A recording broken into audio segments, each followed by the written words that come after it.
Joining us now is former New York City Mayor Rudy Giuliani. We kind of want to run by the day's events with you. Great to see you, Mr. Mayor. Good to see you. So, first up, Hillary Clinton has postponed or canceled her trip to Charlotte. It's one of where the riots are taking place. It's one of a bunch of different events that she's canceled recently. But if she had gone to Charlotte, what could she have said? Well, first of all, I think it was wise for her to do it. I mean, and also wise for Donald Trump not to go. They're having enough problems dealing with it, and we certainly don't want to politicize it. I think both of them should say the same thing, which is stop. I mean, stop the looting, stop the destruction of property.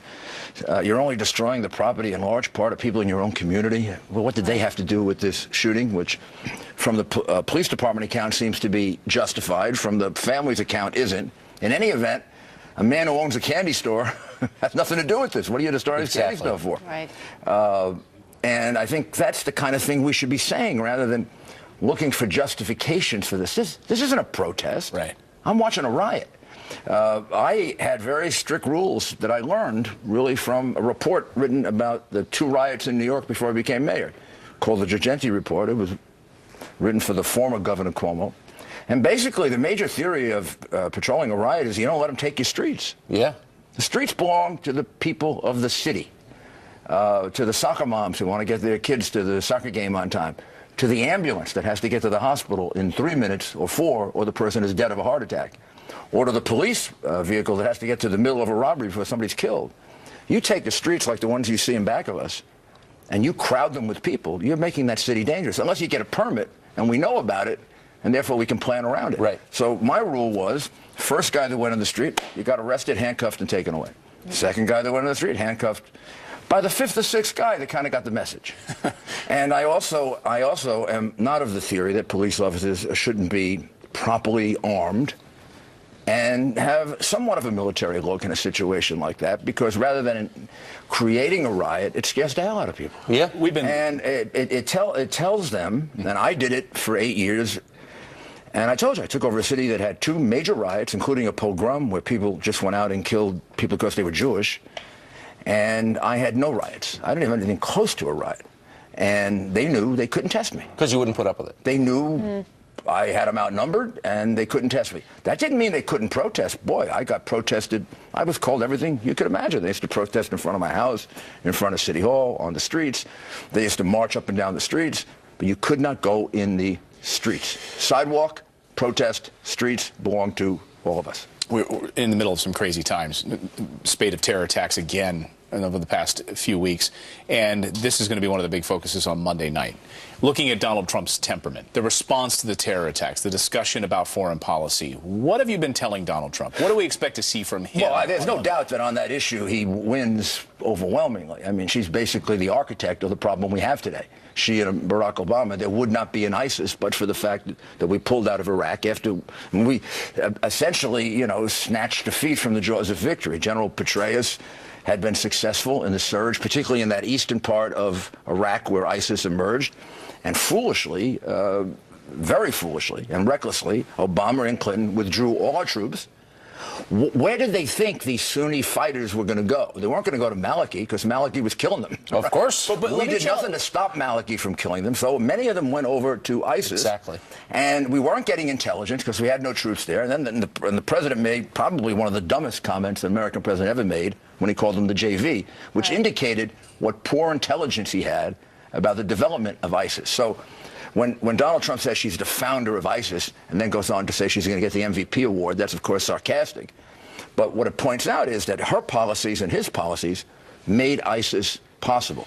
And then his indecision with regard to Syria, drawing the red lines 12 times and backing off. Look, I know Islamic extremist terrorism really well since 1975. The weaker you are, the more they take advantage of you. And that's why we've had so many bombings in the last year, because we are displaying to the world, both Hillary Clinton and Barack Obama, we won't say radical Islamic terrorism. During the Mount Lauer interview, she announced to the world she'll never use ground troops. I have no idea why we have an army if we're not going to use it. You display that kind of weakness, and they push you as far as they can push you. On the other hand, Donald Trump says, I'm going to build up our military to, I think it's 450 to 470,000 troops. We're going to have a Navy of 350 ships, which will allow us to patrol 2 oceans and possibly stop China in the South China Sea. We're going to go up to 35 battalions of Marines. We're going to increase significantly the number of aircraft that we have and modernize both our nuclear and other capacity.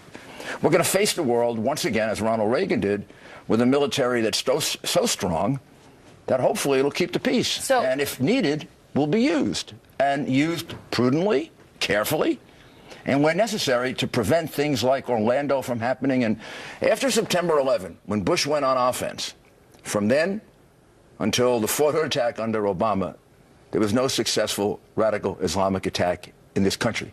And that's because we had them on the run. It is very hard to plan an attack on your computer when an AK-47 is shooting at you and you're hiding in a cave. Right. So what Donald Trump says on Monday night is just as important as how he says it. There are a lot of people wondering, what is his temperament going to be like? Is he going to be presidential? People on the fence wondering, is he someone I could vote for? What do you expect? Well, yes, he's going to be the way he... I don't know if people saw the interview with Matt Lauer or the forum, which was sort of a mini debate, although they weren't on the stage at the same time. That's the temperament you're going to see. Donald Trump is not going to reinvent himself. He isn't... Hillary Clinton is going through this like Hillary Clinton doesn't know who she is. I mean, she's got to stand there and they're going to go through this. They're doing psychological profiling and they're doing... Donald Trump is going to come out there. He can be Donald Trump. And if you believe in what he believes in, vote for him. And if you don't. And boy, is that refreshing. When I tried, I don't know how many cases, 50, 60, 70, 80 in front of juries, I didn't reinvent myself for the cases that I tried. It was me. But they're going to try and needle him. They've said this, that they're going to try and push Trump until he snaps at her, and they think that that will be unappealing to viewers. Is he prepared for that? Do you think it would be unappealing for viewers? Well, my goodness, if you keep telling them all the time, as they have in the newspapers, which I think is the foolish thing, most foolish I've ever heard, that I'm going to hit you, with my left hook constantly. Gee, I'm going to be prepared for your left hook. Yeah. You know. But what so, if yes, of course he's prepared for that. What if that's a feint, though? What if that's a feint, Mr. Mayor, where she might actually... Nice? She comes out and she's totally nice. She says, you know, Donald Trump has really rallied a portion of this country that is upset, and I think he's done a good job. Would that, that might knock him down. He might fall over like a tree. Well, I don't know if he would. I would. It would throw me off completely. If Hillary Clinton pulls off an hour and a half of not attacking him, right. That's our only campaign so far. Well, we'll have a whole new campaign. So far, he has laid out, he's given 12 policy speeches, which, by the way, was part of the preparation for the debate. Mm-hmm. The whole idea in August and September was speak about Islamic radical terrorism. He gave a major speech on that. Speak about the economy. Speak about taxes. Talk about what you're going to do about schools. Gave a big speech on education, choice, charter schools. He's laid out his agenda. Actually, this week, next week, he's going to do his speech on crime. It's about the last one he really has to do. Mm-hmm. And he has personally laid out his agenda over the last month and a half. And in a way, that was the best preparation for the debate. It's all out there. Everybody knows what he stands for. And he's more than happy to tell you, here's the difference between him and Hillary on schools. He's in favor of choice. He's in favor of charter schools. He's in favor of doing away with tenure. And he's in favor of pay for performance. She's in favor of the public school systems, the rotting public school systems that presently exist, and doesn't have the ability to be in favor of what I just said because she is bought and paid for by the teachers union. Literally. All right, we have a lot more we want to get with you. Ted Cruz, emails, so you're going to stick around with us. Sure. He's going to stick with us on the couch, but we'll get his reaction to the FBI's latest Friday night document dump. This one may have caught President Obama in a lie.